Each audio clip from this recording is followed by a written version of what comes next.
2 foldings. దీన్ని మనం 4 foldings చేసుకోవాలి. ఇలా 4 ఫోల్డింగ్స్ వేసుకుందాం. ఓకే, 4 ఫోల్డింగ్స్ సమానంగా పెట్టుకోవాలి. దీని టోటల్ లెంత్ చూసుకోవాలి. 5 ఇంచెస్ ఉంది. 5 ఇంచెస్ అంటే మనం 1 ఇంచ్ ఎక్స్ట్రా పెట్టుకోవాలి ఈ కింద ఫోల్డింగ్ కోసం. ఆల్రెడీ పైన ఖర్చు తీసుకుంటున్నాం కాబట్టి. లేదు మనం 2 ఇంచెస్ ఎక్స్ట్రా తీసుకోవాలన్నా తీసుకోవచ్చు. పెద్ద మడత వేస్తాము అంటే మనకు 1 ఇంచ్ చాలు. 6 పెడుతున్నాము. ఈ 6 దగ్గర ఇలా ఎక్కడైతే 4 ఫోల్డింగ్స్ ఉన్నాయో అక్కడే పెట్టాలి. తర్వాత నడుము.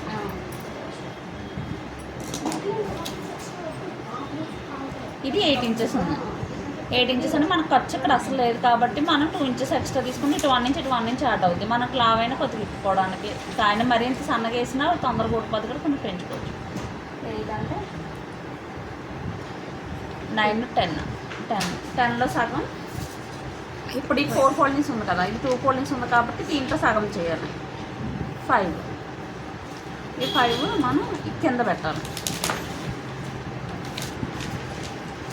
తర్వాత దీన్ని ఇలా ఫోల్డ్ చేయాలి. ఇప్పుడు నెక్ లూజ్ చూసుకోవాలి. నెక్ లూజ్ అంటే నెక్ బ్రాడ్ అనమాట. నెక్ బ్రాడ్ దీని పైన పెట్టద్దు, దీని కింద పెట్టాలి. దీనికి స్ట్రైట్ చూడాలి. ఇది పైన ఇలా పెట్టద్దు, ఇలా కిందే పెట్టాలి. షోల్డర్కి కింద. దీనికి దీన్ని డైరెక్ట్ ఇలా చూడాలి. స్ట్రైట్ 1 ఇంచ్ ఉంది. మామూలుగా 2 పెడితే ఏమవుతుంది, క్రాస్ అవుతుంది. 1.5 పెట్టినా క్రాస్ అయిపోతుంది. అదే 1/4 పెట్టినా క్రాస్ అవుతుంది. ఎక్కడైతే స్ట్రైట్ వస్తుందో అదే నెంబర్ అన్నమాట. ఇది 1 ఇంచ్ ఉంది. 1 ఇంచ్ అంటే మనం లెస్ చేయాలి దీనికి, అంటే తగ్గించాలి. మనం కుట్టాక మళ్ళీ ఫోల్డ్ అవ్వదు కదా, దానికోసం. కాబట్టి 2 గీతలు తగ్గించండి. ఒకటి ఉంది కాబట్టి ఇప్పుడు 2 గీతలు తగ్గించాలి. అంటే 3 పావులు వస్తుంది. ఈ 3 పావులు తీసుకొచ్చి ఇక్కడ పెట్టాలి. ఇలా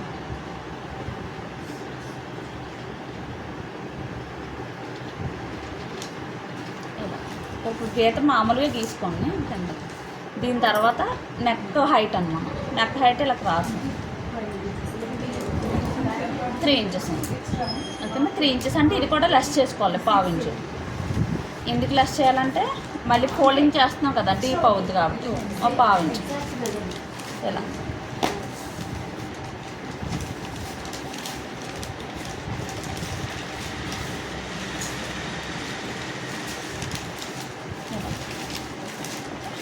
తర్వాత షోల్డర్ ఎంత ఉంది మనకి, 1 ఇంచ్ ఉంది. 1కి మనకి అటు ఫోల్డ్ అయింది, ఇటు ఫోల్డ్ అయింది. 1కి 1 ఇంచ్ యాడ్ చేయాలి. 2 ఇంచెస్. ఈ 2 ఇంచెస్ ఇక్కడ నెక్క దగ్గర నుంచి ఇక్కడ పెట్టాలి.